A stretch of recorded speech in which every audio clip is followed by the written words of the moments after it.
అందరికీ నమస్కారం అండి. Thank you so much. మీరందరూ వచ్చారు మా సినిమాని సపోర్ట్ చేయడానికి, మీరు కవర్ చేస్తున్నారు. ఇప్పుడు సినిమా గురించి ఆల్రెడీ మనం మాట్లాడుతున్నాము. దీని తర్వాత కూడా అంటే ఈ సినిమాకి ఎన్ని అవార్డ్స్ వచ్చినాయి, ఏం చేస్తున్నారు అనేది మీకు తెలిసిపోద్ది. బట్ నేను ముఖ్యంగా చెప్పాల్సింది ఏమిటంటే, ఇప్పుడు ఇంద్రాణి దావలూరి గారు అయితే నాకు ఒక 15 సంవత్సరాల నుంచి పరిచయం.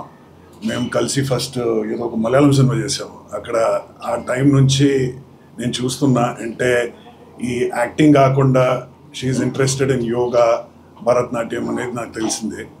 సో ఇంద్రాణి దావలూరి అప్పుడు వచ్చి ఇంద్రాణి శర్మ అనే పేరుతో నాకు తెలుసు. యామిని శర్మ అనే పేరు, అంటే స్క్రీన్ నేమ్ అప్పుడు.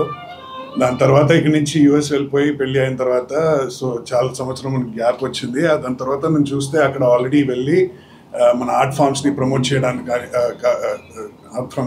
చేయడం ప్లస్ ఈ యోగా ఇలాంటి విషయాల్ని ప్రమోట్ చేయడం అంతా జరిగింది అక్కడ. So she's been working very hard.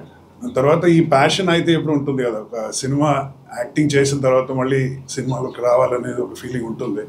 So she struggle for that. Plus ఈ సినిమా అయితే మళ్ళీ ఇప్పుడు బర్ని గారు చెప్పినట్టు శంకరాభరణం తర్వాత చాలా తక్కువ సినిమాలు వచ్చినాయి మన కల్చర్ని ప్రమోట్ చేయడానికి. మొన్న ఇంకో సినిమా కూడా నేను చేసిన అలాంటిది ఒకటి, నాట్యం అనే ఒక సినిమా. దాని తర్వాత ఇప్పుడు ఒక డాన్స్ ఫామ్ గురించి వచ్చే సినిమా చూస్తే మన అందిలారామ్ ఇది ఇప్పుడు చేస్తున్నారు ఇంద్రాణి గారు. So I wish her all the best. అంటే చాలా కష్టపడి she has made this happen. తెలిసిన వాళ్ళందరినీ పిలిచి, అంటే ఇప్పుడు బర్ని గారు కానీ నేను కూడా ఒక గెస్ట్ అపియరెన్స్లో చేశాను ఈ సినిమాలో. But that is in order to support Indrani garu. And I wish her all the best. And I hope మీ అందరి సపోర్టు మాతో పాటు ఉంటే ఈ సినిమాకి ఇంకా రీచ్ అవుతుంది, ఇంకా అవార్డ్స్ వస్తాయి. Thank you so much.